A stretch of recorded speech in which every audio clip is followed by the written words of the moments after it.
Welcome back. तो नई video में आपकी स्वागत है। तो देखते हैं आज की डिबेट किस मुद्दे पे होती है। चलिए शुरू करते हैं।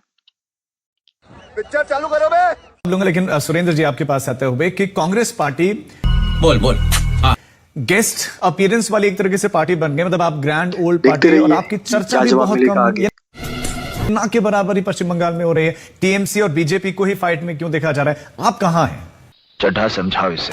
शुक्रिया राजीव, हम लोग जनता के बीच में हैं और चुनना न चुनना तो जनता का काम है और हम अपनी पूरी तैयारी से हैं, अपनी पूरी ताकत से हैं। हम लोग दोनों पार्टियों के ही मिसरूल के खिलाफ लड़ रहे हैं। भारतीय जनता पार्टी की सांप्रदायिकता, झूल, छल, कपट, प्रपंच और जो वादा खिलाफी की राजनीति है उसके खिलाफ हम ज्यादा लड़ रहे हैं। और ममता जी ने जिस तरीके से यहां पर बेरोजगारी की समस्या को उत्पन्न किया, बंगाल का मिसरूल है 15 साल का, उसके खिलाफ लड़ रहे हैं। आपके सामने है। हम तो 2-3 चीजें बड़ी इंटरेस्टिंग कहते हैं राजीव आपके सामने। बड़ी मजेदार बात आज प्रधानमंत्री जी ने की। आज प्रधानमंत्री जी आधिकारिक रूप से भारतीय जनता पार्टी को और प्रधानमंत्री स्वयं नरेंद्र मोदी जी टुकड़े टुकड़े गैंग में वीडियो को लाइक करिएगा। टुकड़े टुकड़े गैंग याद रखिएगा। और ये मेरा नारा नहीं है, ये मेरा दिया नहीं है। जेएनयू का टुकड़े टुकड़े गैंग ये भारतीय जनता पार्टी ने कहा था। किससे? संघवाद से आजादी, लेके रहेंगे आजादी। उस नारे की नकल करते करते प्रधानमंत्री आज जो बंगाल में खुद टुकड़े टुकड़े गैंग के सदस्य हो गए हैं, आज प्रधानमंत्री ने वो नारे लगाए हैं। ये सब क्या देखना पड़ रहा? जो नारे, जिन नारों के ऊपर आरोप लगता था कि टुकड़े टुकड़े गैंग के, तो आज नरेंद्र मोदी जी टुकड़े टुकड़े गैंग के सदस्य हो गए हैं। उस टुकड़े टुकड़े गैंग के सदस्य होने के लिए नरेंद्र मोदी जी को बधाई। अब नरेंद्र मोदी जी को यह बताना पड़ेगा ये उनका टुकड़े टुकड़े गैंग बांग्लादेश का समर्थन करेगा या उनका टुकड़े टुकड़े गैंग पाकिस्तान का समर्थन करेगा। कहां का वो वीजा लेंगे, कहां की वो नागरिकता लेंगे, कहां का क्या लेंगे। जैसे भारतीय जनता पार्टी के लोग हम लोगों से पूछा करते थे कि राहुल गांधी जेएनयू गए थे कन्हैया के पक्ष में टुकड़े टुकड़े गैंग के। तो आज ये जो नारे इन लोगों ने लगाए हैं, उन नारों को लेकर के आपको ये सवाल रोहन गुप्ता जी से, अच्छे प्रवक्ता हैं, हम लोगों के भाई हैं, इनसे जरूर पूछना चाहिए। और उन टुकड़े टुकड़े गैंग वालों के लिए इनको सफाई जरूर देनी चाहिए और बताना चाहिए कि ये पाकिस्तान के वो हैं, ध्वजवाहक हैं या बांग्लादेश के। वैसे तो कंप्रोमाइज नहीं है प्रधानमंत्री जी। प्रधानमंत्री जी तो कहीं ना कहीं यूएस ट्रेड डील करके भारत के किसानों से गद्दारी करते हैं, भारत के नौजवानों से, भारत के व्यवसायियों से गद्दारी करते हैं। क्योंकि यूएस ट्रेड डील तो जो है सीधी सीधी गद्दारी से भरी ट्रेड डील है। आपके सामने है कि वो लोग कोई प्रोडक्ट देंगे तो हम 0% टैरिफ लेंगे और हम लोग कोई उनको प्रोडक्ट देंगे तो 18% टैरिफ देंगे हम लोग। ये गड़बड़ है बाबा। तीसरी बात जो आवश्यक अभी कही कि साहब गैस की कोई कमी नहीं है। गैस की कमी नहीं है तो 45 दिन गांव में और 35 दिन शहर में बुकिंग का है क्यों? लंबी लंबी किलोमीटरों लंबी लाइन लग क्यों रही है? लोग गैस के लिए तरस रहे हैं। महंगाई बढ़ाई है इन लोगों ने। और तीसरी बात, जो अंतिम बात मैं आपसे कह रहा हूं राजीव भाई, बड़ी मजेदार चीज है कि भारतीय जनता पार्टी वाले कहते हैं कि बंगाल में हम 3000 रुपए देंगे, फलाने हम कहना आलू के किसानों को हम ये देंगे। भाई इन लोगों ने उत्तर प्रदेश में वादा किया था फ्री गैस सिलेंडर का, मिला क्या? मैं नहीं बताऊंगा। इन्होंने छत्तीसगढ़ में वादा किया था 3200 रुपए क्विंटल धान लेंगे, दिए क्या? 2200 रुपए और 2000 क्या नाम, धान नहीं बिक रहा है। हरियाणा में इन्होंने वादा किया था 3100 रुपए क्विंटल धान खरीदेंगे, खरीदे क्या? नहीं। हर जगह पे लोग झूठ, छल, कपट, प्रपंच से सरकार बना लेते हैं और उसके बाद भाग जाते हैं। लेकिन रोहन आपसे, क्योंकि सवाल आपसे पूछे गए हैं भाई, टुकड़े टुकड़े गैंग, छल, कपट, प्रपंच, बहुत सारी चीजें उन्होंने कही हैं, एक एक करके जवाब दें। देखिए राजीव जी, सबसे बड़ी हमारे साथी कांग्रेस प्रवक्ता की आप प्रॉब्लम देखिए। राहुल गांधी जी ने चालू इलेक्शन में उनका सिलेबस बदल दिया। कैसा?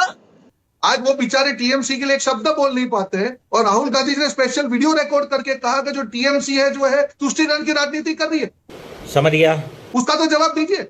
राहुल गांधी जी का वीडियो तो हमारे हैंडल पे चल रहा है। उन्होंने ममता बनर्जी को घेरा है ना, बिल्कुल, मैं वही बता रहा हूँ। इनका तो सिलेबस ही चेंज हो गया। सुरेंद्र जी बेचारे टीएमसी के खिलाफ बोल नहीं पा रहे। अच्छा, उन्होंने क्लियर कट कहा कि जो है अगर टीएमसी ने ये राजनीति नहीं की होती तो बीजेपी को मौका नहीं मिलता। हाँ बेटा। तो पहले बेचारे सुरेंद्र भाई के लिए मेरी दिल से वो है कि बेचारे की जो हालत हो गई है। दूसरी बात उन्होंने कहा, अरे भैया कभी अपनी ओर झांक के तो देखिए। आज हिमाचल छोटा सा राज्य है, वहां पे इमोशनल टैक्स लगा दिया आपने। ये आपका हाल है। कर्नाटक में आप टैक्स बढ़ा रहे हो। अरे आप कर क्या रहे हो भैया? अभी पता चलेगा। ना 3 में ना 13 में बंगाल में आप बात करो, वही बड़ी चीज है। पहले कुछ करके तो दिखाइए। आप एक राष्ट्रीय पार्टी है, कम से कम उसका तो जो अदा है उसको आप रिस्पेक्ट करिए। आप अपने ट्रांसलेटर को नहीं संभाल सकते। क्या सुरेंद्र जी आपकी ऐसा क्या है ममता देश के लिए? मजबूरी है क्या जो नहीं दो बोल पा रहे हैं राज्य ममता हैं, बनर्जी के खिलाफ? जो 2 राज्य है उसकी माली हालत दो देखिए आप चीजें हिमाचल बड़ी में, साफ है। कर्नाटक में दो देखिए, चीजें बड़े बड़ी बड़े वादे साफ करते है हैं, राजीव देश की भाई। वादा पूरा नहीं कर पा रहे और अब यहाँ पे ये- आके अब ये भाषणबाजी जवाब कर रहे देने हैं। दीजिए कम से कम रोहन आप कहीं दिखाइए तो सही जनता को कि आप राष्ट्रीय पार्टी है। रोहन आप तो जी, हाशिए में रोहन चले जी, हो गए। गया, मुझसे पहले उस सवाल हाशिए पूछ में रहे से बाहर आइए, फिर बड़ी बड़ी बातें करिए। ठीक, अब देखिए, अब आपके सामने स्थापित हो गया कि क्या नरेंद्र मोदी जी टुकड़े टुकड़े गैंग के सदस्य हैं। क्या बात कर रहे हैं? क्योंकि टुकड़े टुकड़े गैंग का सदस्य जो है वही ये आजादी आजादी ये भाजपा वाले कहते थे, मैं नहीं अरे कहता। भैया बात तो सही है। आजादी किसी का लाइसेंस नहीं है। जेएनयू के पहले राहुल जेएनयू गांधी के ने जो क्या किया, उस पे जवाब दीजिए सुरेंद्र भाई। जेएनयू की जिस तरह, अरे बीच में मत बोलो यार रोहन, काहे हमने अच्छा, तो बोलिए, नहीं बोले बोलिए। ना। पुराने साथियों कम से कम उसका तो ध्यान बोलिए, रखो। बोलिए, हम कुछ बोलिए, नहीं बोलिए। कहना चाहते आप। हाँ।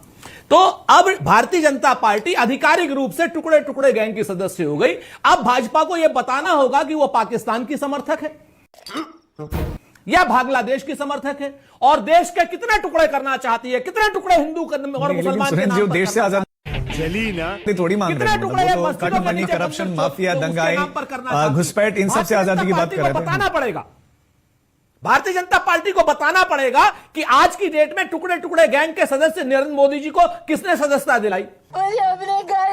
अब भारतीय जनता पार्टी हमसे सवाल पूछती है, हम तो भाई जवाब दे रहे हैं। हम तो हिमाचल में महिलाओं को दे रहे हैं। हम तो गैस आपने जितने वादे हिमाचल में किए थे पूरे किए, कर्नाटक में किए थे पूरे किए, तेलंगाना में किए थे पूरे किए। आपने राजस्थान में नहीं पूरे किए। आपने राजस्थान में कहा था 500 रुपया सिलेंडर देंगे, दिया हो तो आप बता दीजिए मुझे। आपने कहा था इतने 1000 नौकरियां देंगे राजस्थान में, दी हो तो बता दीजिए। आपने मध्य प्रदेश में कहा था लाडली बहनों को आप पैसा देंगे, उनके पैसे काट लिए। आपने कहा था किसानों को हम 3200 रुपया धान में हम देंगे छत्तीसगढ़ में और 3100 रुपया देंगे हरियाणा में, दिया हो तो आप हमें बता दीजिए। सच बात यह है कि जो आपने वादे और जगह किए आपने वो किए, पूरे किए। आपने कहा था बिहार की महिलाओं को कहा था कि 2-2 लाख रुपया उन 10,000 1.5 करोड़ जीविका दीदियों को देंगे, एक को भी दिया हो तो बता दीजिए।